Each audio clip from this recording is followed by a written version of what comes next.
जनसुराज अभियान के सूत्रधार प्रशांत किशोर इन दिनों कोसी सीमांचल इलाके में हैं। जातिगत सर्वे पर प्रशांत किशोर ने नीतीश लालू को घेरा।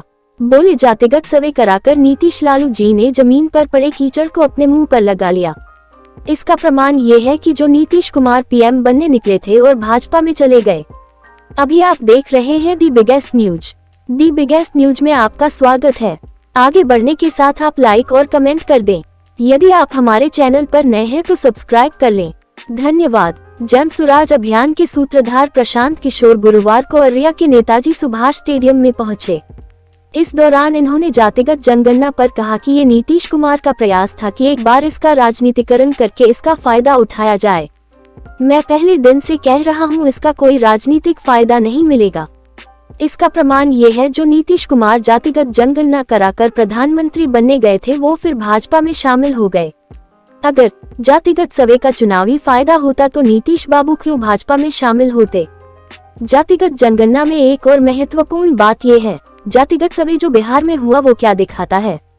जिन जाति समूहों के पिछड़ा होने की बात पिछले 40-50 साल में कही जा रही है, उन जातिगत समूहों की आर्थिक, सामाजिक, शैक्षणिक स्थिति में कोई सुधार नहीं हुआ है। ये नीतीश कुमार लालू जी ने जमीन पर पड़े हुए कीचड़ को अपने मुंह पर लगा लिया है। बिहार के आर्थिक सर्वे, बिहार के जातीय सर्वे में दलितों की संख्या 18% आई और जनगणना में 17.5 या 16 आ गई, तो आधिकारिक तौर पर संख्या वही मानी जाएगी जो जनगणना में। दूसरी बात, जनगणना लोगों ने क्यों कराया, इसका क्या फायदा नफा नुकसान है। जनगणना होने में कोई दिक्कत नहीं है, क्योंकि समाज के अलग अलग जाति समूह वर्गों की बारे में आपको बेहतर जानकारी मिली, लेकिन सिर्फ जानकारी मिल जाने मात्र से उसकी दशा नहीं सुधरेगी। बिहार में प्रति व्यक्ति आय 35,000 रुपया है, देश में 1,35,000 है। ये जानकारी तो आपको पहले से है, तो क्या इससे बिहार के लोगों की आमदनी बढ़ जाएगी। बिहार में सिर्फ 5% लोग ही कॉलेज तक पहुंच पा रहे हैं, ये जानकारी तो आपके पास है, तो क्या इससे लोगों की शिक्षा की स्थिति सुधर जाएगी।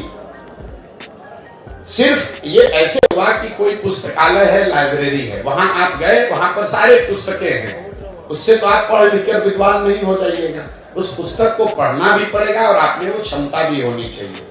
जो यहाँ पर जातीय सर्वे कराया गया वो नीतीश कुमार का एक प्रयास था कि इसका राजनीतिकरण करके एक बार समाज को फिर बांटकर इसका राजनीतिक लाभ उठाया जाए। मैं पहले दिन से कह रहा हूं कि इसका कोई राजनीतिक लाभ नहीं मिलेगा, और इसका प्रमाण ये है कि जो नीतीश कुमार जातिगत सर्वे के आधार पर चुनाव लड़ने, प्रधानमंत्री बनने गए थे, वही भागकर जाकर भाजपा में शामिल हो गए। तो अगर जातिगत सर्वे का चुनावी फायदा होता तो नीतीश बाबू भागकर भाजपा में क्यों जाते। इसका कोई चुनावी फायदा नहीं है। एक और जो महत्वपूर्ण बात है जातिगत सर्वे, सबसे महत्वपूर्ण बात, जातिगत सर्वे जो बिहार में आया वो आपको क्या दिखाता है। जिन जाति समूहों के वंचित होने, पिछड़ा होने की बात पिछले 40-50 साल में कही जा रही है, उन जातिगत समूहों की आर्थिक, सामाजिक, शैक्षणिक स्थिति में कोई सुधार नहीं हुआ है। ये नीतीश लालू जी ने जमीन पर पड़े हुए कीचड़ को अपने मुंह में लगा लिया। अब सवाल ये होना चाहिए कि भाई 30-32 साल से जिन जाति समूहों के नाम पर आप राजनीति किए, जिनको बल देने, आवाज देने, शिक्षा, रिजर्वेशन देने के नाम पर आप गद्दी पर बैठे, उनकी स्थिति तो बदली नहीं। तो इतने दिन से तो आप सबको बेवकूफ बना रहे थे, और उनकी हकमारी की किसने। पूरे बिहार में 32 साल से राज कौन कर रहा है, लालू कर रहे हैं, नीतीश कर रहे हैं। तो किसने इसको रोका है कि मुसलमानों को, पासमंदा समाज के लोगों को आप गृह मंत्री बना दीजिए। किसने नीतीश कुमार को रोका है कि किसी महादलित को आप यहाँ पर फिनेंस मिनिस्टर बना दीजिए, सड़क का मंत्री बना दीजिए, शिक्षा मंत्री बना दीजिए। किसी अति पिछड़ा समाज को आप जल संसाधन मंत्री बना दीजिए। आज तक बनाया। ये लोगों का ये वोट लेते हैं, लेकिन जब सरकार बनती है तो उसमें जितने बड़े विभाग हैं वो तेजस्वी यादव रहेंगे, वो नीतीश कुमार रहेंगे। 18 साल में नीतीश कुमार ने गृह मंत्रालय नहीं छोड़ा, किसी अति पिछड़ा को गृह मंत्रालय दे दो।